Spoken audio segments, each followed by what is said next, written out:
and welcome to my channel Biomade Easy with Rachna Shukla. Class 12 students, there are total of 5 units in your syllabus, that is reproduction, genetics and evolution, biology and human welfare, biotechnology and ecology. So first unit, that is reproduction, is having 4 chapters. First chapter is reproduction in organisms. Second is sexual reproduction in flowering plants. Third is human reproduction and fourth is reproductive health. So let's start first chapter, that is reproduction in organisms. Every organism has birth. Birth के बाद उसकी एक natural death होती है एक life span जीने के बाद. What is life span? That is the period from birth till the natural death of an organism. तो लाइफ स्पैन हर ऑर्गेनिज्म का अलग अलग हो सकता है, बहुत स्मॉल से बहुत ईयर्स तक हो सकता है, फ्यू डेज से फ्यू ईयर्स तक हो सकता है. ये डिफरेंट ऑर्गेनिजम्स का लाइफ स्पैन है, आपकी बुक में ये दिया हुआ है. हम जल्दी से देख लेते हैं किसका कितना होता है. वैसे आपको सारा रटना नहीं है, फिर भी मैं बताती हूँ. तो याद करने के लिए जो लाइट ब्लू कलर से मैंने दिखाए उनके बहुत शॉर्ट लाइफ स्पैन है. बटरफ्लाई का 1-2 वीक्स है. फ्रूट फ्लाई का ये भी लगभग 2 वीक्स के आसपास है, यहाँ पर कोई 50 डेज ऑलमोस्ट, तो ये भी फ्यू वीक्स है. और इसके अलावा राइस प्लांट में लिखा हुआ है, तो राइस प्लांट आप 6 मंथ्स कह सकते हो, या अलग अलग वेराइटीज हैं तो रेंज आप दे सकते हो 3 to 7 मंथ्स. इसके बाद थोड़ा ज्यादा 15-20 इयर्स के आसपास है रोज प्लांट.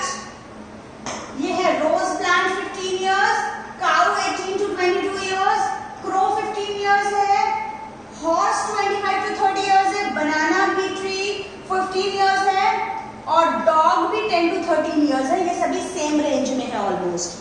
अब जिनका बहुत ज्यादा है, लंबा लाइफ स्पैन है, उसमें है एलिफेंट 70 इयर्स के आसपास. फिर क्रोकोडाइल भी उसी रेंज में है, 60 इयर्स है.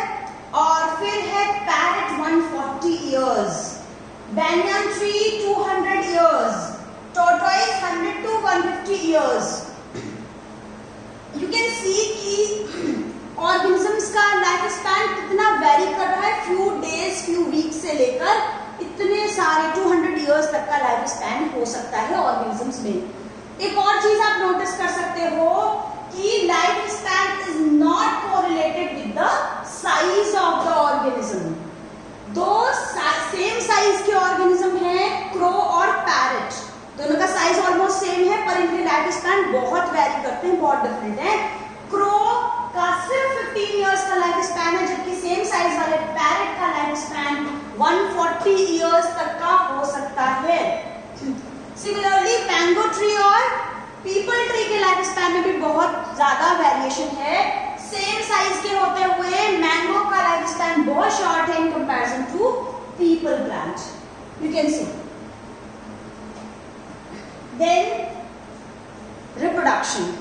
What is reproduction? It's a biological process in which an organism give rise to individual या offsprings या progeny, कुछ भी आप कह सकते हो. तो ये वो biological process है जहां पर कोई organism अपने जैसे similar young ones या offsprings बनाता है, अपने जैसे similar या offsprings बनाता है. तो एलिफेंट का बेबी एलिफेंट उसी के जैसा सिमिलर है, डॉग का उसके जैसे सिमिलर है, ह्यूमन बीइंग का और बेबी उसके जैसे सिमिलर है. तो it's a biological process in which an organism give rise to individual similar to itself. अब ये जो ऑफस्प्रिंग बने हैं, इनकी बर्थ हुई, ये ग्रो हुए, मैच्योर हुए और मैच्योर होने के बाद इन्होंने अपने ऑफस्प्रिंग्स प्रोड्यूस किए. इस तरीके से आप देख सकते हो कि कंटिन्यूटी ऑफ स्पीशीज बनी रहती है जनरेशन आफ्टर जनरेशन. तो रिप्रोडक्शन का एक बहुत इंपॉर्टेंस इसकी इसीलिए है क्योंकि ये मेंटेन करता है continuity of species generation after generation. कोई स्पीशीज कई 100 साल पहले से थी, आज भी है बिकॉज ऑफ रिप्रोडक्शन, आगे आने वाले टाइम पे भी रहेगी बिकॉज ऑफ रिप्रोडक्शन. ऑर्गेनिज्म मर जाता है पर उसकी स्पीशीज मेंटेन रहती है रिप्रोडक्शन की वजह से. अब रिप्रोडक्शन 2 टाइप्स का हो सकता है, एसेक्सुअल एंड सेक्सुअल. एसेक्सुअल जहां पर सेक्सुअल मोड एब्सेंट है, व्हाट इज सेक्सुअल मोड? जहां पर टू पेरेंट्स इन्वॉल्व है, two different types of gametes are involve, fusion of gametes, वो है सेक्सुअल मोड ऑफ रिप्रोडक्शन। आप देख सकते हो दो अलग अलग तरह के गैमीट्स, दो अलग अलग तरह के गैमीट्स का फ्यूजन हो रहा है और ये है sexual mode of reproduction. Asexual reproduction में सिंगल पेरेंट इज इन्वॉल्व, एक सिंगल सेल थी, उस सिंगल सेल में डिवीजन हुआ और ये डिवीजन जब कंप्लीट हो जाएगा तो यही एक single cell two new organisms form कर देगी। तो सिंगल पेरेंट्स यहाँ इन्वॉल्व होते हैं जबकि यहाँ पर टू पेरेंट्स इन्वॉल्व होते हैं। तो सेक्सुअल रिप्रोडक्शन में टू पेरेंट्स इन्वॉल्व हैं जबकि यहाँ पर वन पेरेंट इन्वॉल्व है सिर्फ। यहाँ पर दो अलग तरह के सेक्स सेल्स या गैमीट्स फॉर्म होते हैं, उनका फ्यूजन या फर्टिलाइजेशन होता है, जबकि एसेक्सुअल रिप्रोडक्शन में दो अलग अलग तरह के सेल्स या गैमीट्स नहीं फॉर्म होते, ना उनका फ्यूजन होता है, फर्टिलाइजेशन जिसे कहते हैं। जब यहाँ पर एक सिंगल पेरेंट इन्वॉल्व है, दो नहीं इन्वॉल्व है, तो ऑब्वियसली जो न्यू ऑफस्प्रिंग फॉर्म होगा वो जेनेटिकली आइडेंटिकल होगा पेरेंट ऑर्गेनिज्म के। यहाँ कोई वेरिएशन नहीं क्रिएट होंगे, ये सिमिलर होंगे, आइडेंटिकल होंगे। जबकि बहुत इंपॉर्टेंट बात है कि सेक्सुअल रिप्रोडक्शन बेटर हो जाता है क्योंकि यहाँ वेरिएशंस क्रिएट होते हैं। अब देखते हैं जल्दी से, सेक्सुअल रिप्रोडक्शन हमने पढ़ लिया है, एसेक्सुअल रिप्रोडक्शन। अब हम देखते हैं क्या है। ये सिंपलेस्ट फॉर्म है रिप्रोडक्शन का, जहां पर सिंगल पेरेंट इन्वॉल्व होता है और इस सिंगल पेरेंट से ही दो नए ऑफस्प्रिंग बन जाते हैं।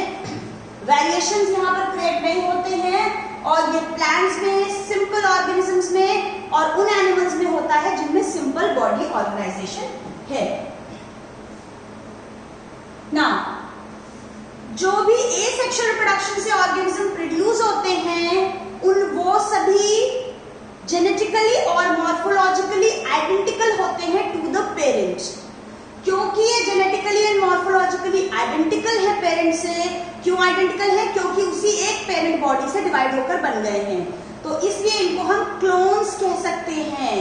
क्यों कहते हैं एसेक्सुअल रिप्रोडक्शन से बने ऑफस्प्रिंग्स को क्लोन्स?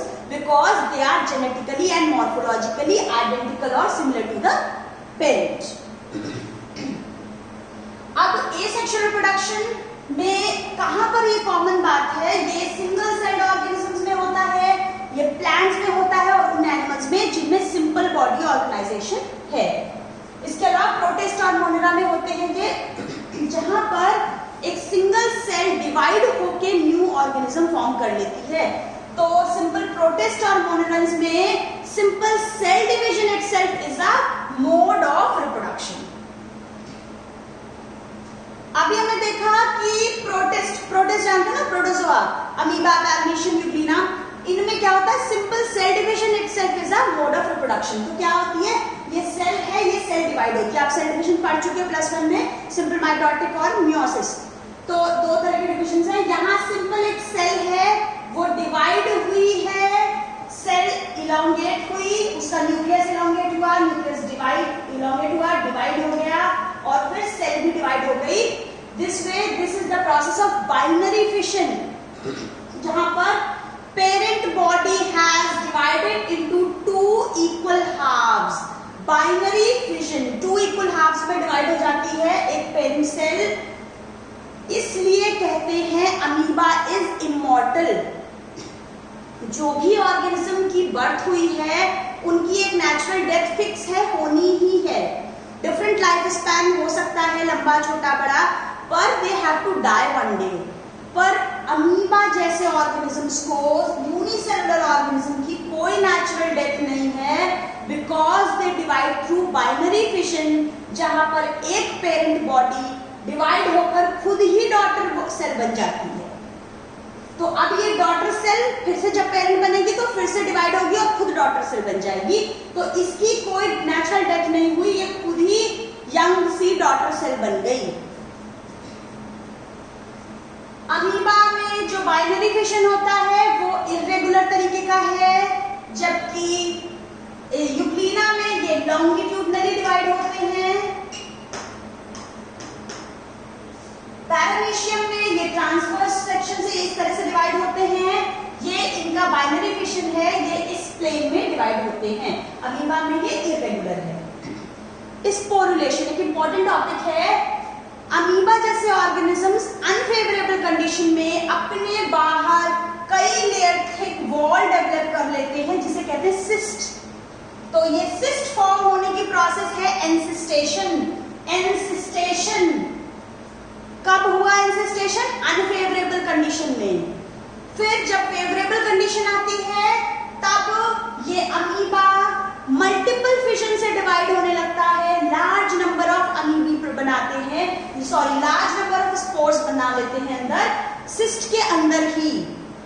जब फेवरेबल कंडीशन आती है तब ये लार्ज नंबर ऑफ अमीबी बना लेते हैं मल्टीपल फिशन से, और फिर ये सिस्ट बर्स्ट होती है और ये डॉटर सेल्स, ये स्पोर्स, ये सभी स्पोर्स बाहर आ जाते हैं, लिबरेट हो जाते हैं और new individual amoeba cell form कर लेते हैं।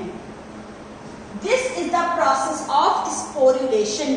एनसिस्टेशन हुआ अनफेवरेबल कंडीशन में, फेवरेबल कंडीशन में मल्टीपल फिशन से डिवाइड हुए, सभी स्पोर्स रिलीज होकर इन्होंने इंडिविजुअल ऑर्गेनिज्म फॉर्म कर लिया, एडल्ट में डेवलप हो गए, दैट इज स्पोरुलेशन। इंपॉर्टेंट है, ये आपके सिलेबस में ऐड हुआ है, सप्लीमेंट्री मटेरियल में लिखा हुआ है, तो ये एडेड पोर्शन है, आपके सिलेबस में है। इसके बाद अभी हमने देखा बाइनरी फिशन, मल्टीपल फिशन, और अभी ये है बडिंग। आप 10th क्लास में भी पढ़ चुके हो budding in amoeba, budding in east, budding in hydra. तो ईस्ट जैसे ऑर्गेनिज्म जो कि यूनिसेलुलर फंगस है, ईस्ट में एक बड राइज हुई पेरेंट बॉडी से, एक आउटग्रोथ डेवलप हुई, वो थोड़ी सी ग्रो हुई, मैच्योर डेवलप हुई, और फिर थोड़े टाइम तक तो पेरेंट बॉडी के साथ अटैच रही, फिर वो इवेंचुअली पेरेंट बॉडी से डिटैच हो गई और उसने जाकर न्यू इंडिविजुअल फॉर्म कर लिया। This is budding in east. इसके बाद कुछ फंगस और कुछ प्लांट्स में कुछ डिफरेंट तरीके के स्पेशल एसेक्सुअल रिप्रोडक्टिव स्ट्रक्चर्स हैं, that you have to learn, you have to remember. कुछ स्पेशल रिप्रोडक्टिव स्ट्रक्चर्स हैं जो कि एसेक्सुअल स्ट्रक्चर्स हैं। क्या है? सबसे पहले क्लेमाइडोमोनास में यू कैन सी कि यहाँ पर फ्लैजिला है, यानी कि ये मोटाइल है, मूवमेंट शो करते हैं। क्लेमाइडोमोनास नाम के ग्रीन एल्गा में मोटाइल एसेक्सुअल स्पोर्स हैं, स्ट्रक्चर्स हैं ज़ूस्पोर्स। क्लेमाइडोमोनास में मोटाइल ज़ूस्पोर्स हैं, जबकि पेनिसिलियम ये वही है फंगस जिससे पेनिसिलिन बनेगी एंटीबायोटिक।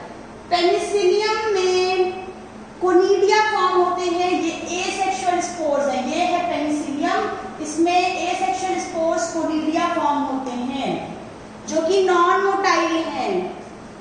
हाइड्रा में बड फॉर्म होती है, जबकि स्पॉन्जेस में जेम्यूल्स फॉर्म होते हैं। You have to remember these structures. Chlamydomonas में मोटाइल स्ट्रक्चर्स ज़ूस्पोर्स, पेनिसिलियम में नॉन मोटाइल कोनिडिया हैं ये स्पोर्स, हाइड्रा में बड फॉर्म होती है, जबकि जेम्यूल्स होते हैं स्पॉन्जेस में। This is all about this asexual mode of reproduction. Next we will study about vegetative propagation in plants. Thank you.